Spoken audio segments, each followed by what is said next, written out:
আসসালামু আলাইকুম সম্মানিত ভিউয়ার্স, আশা করি সবাই ভালো আছেন। বরাবরের মতন আজকে একটি ভিডিও নিয়ে আসলাম। আজকে যে ভিডিওটা নিয়ে আসলাম এটি হলো নন পোস্ট ফ্রিজ।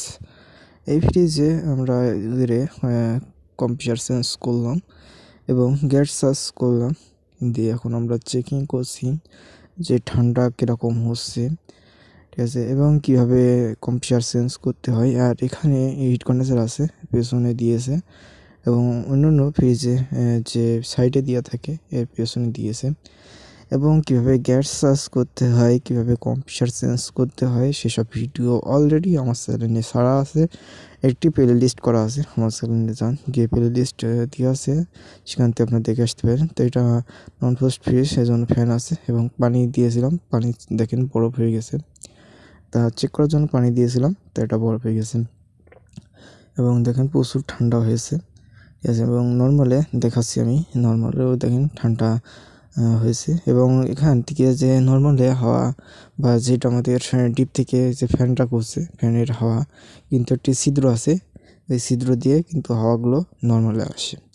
তো ফার্স্ট টাইপে যেরকম চেম্বার থাকে, নন ফার্স্টে এরকম নর্মালে কোনো চেম্বার থাকে না।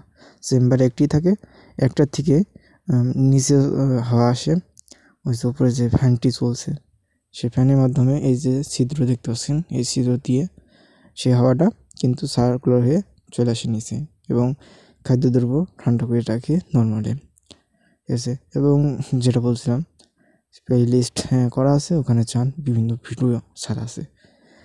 আর এসি বলে লেখা আছে ফ্রিজ, এবং এসির ভিডিও ছাড়া আছে, ওটা আর এসি মোটর ভিডিও ইত্যাদি অনেক ভিডিও, ইলেকট্রিকের ভিডিও ছাড়া আছে। ইনশাল্লাহ আপনারা যান, আপনার যেসব ভিডিওগুলো প্রয়োজন হয় সেই ভিডিওগুলো আপনাদের অবশ্যই ওইখান থেকে দেখে আসতে পারেন।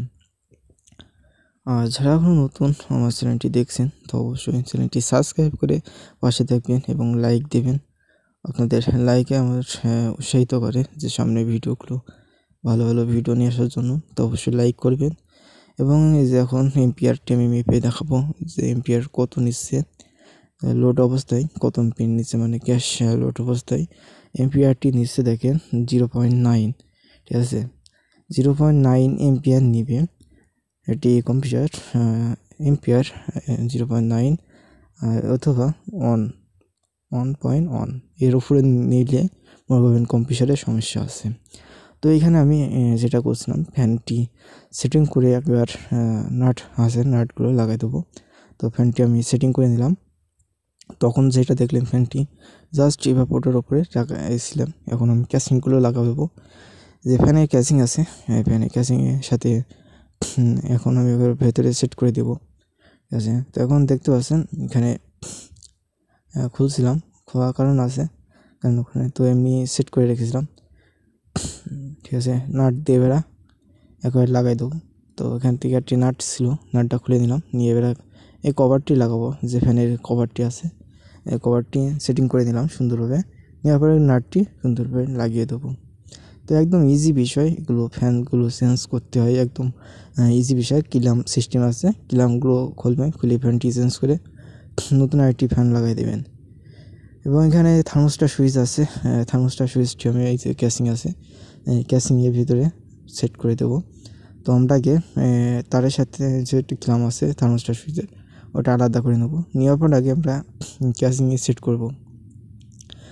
ক্যাসিংয়ে সেট করার পরে তারপর আমরা তারটি লাগাবো, তাহলে সুবিধা হবে, না হলে কিন্তু অনেক সমস্যা হবে বা ঝামেলা হবে, ঠিক আছে। লাগানো যাবে কিন্তু অনেক কষ্ট করে লাগাতে হবে, এই জন্য আমরা আগে তার থেকে দেখেন খুলে নিলাম। নেওয়ার পরে আমরা এই যে ক্যাসিং আছে, ক্যাসিংয়ে সুন্দরভাবে সেট করে নেব।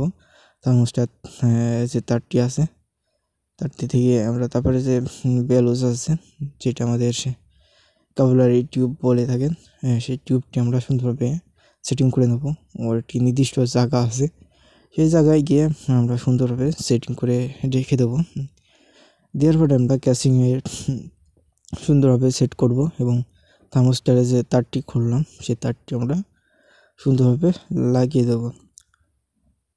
তো দেখেন একদম খুবই সহজ কাজ, এবং যারা নতুন কাজ শিখছেন তো অবশ্যই আমার চ্যানেলে যাবেন, বিভিন্ন কাজ কাজে ভিডিও দেওয়া আছে, অবশ্যই দেখবেন, তাহলে আপনাদের অভিজ্ঞতা বাড়বে।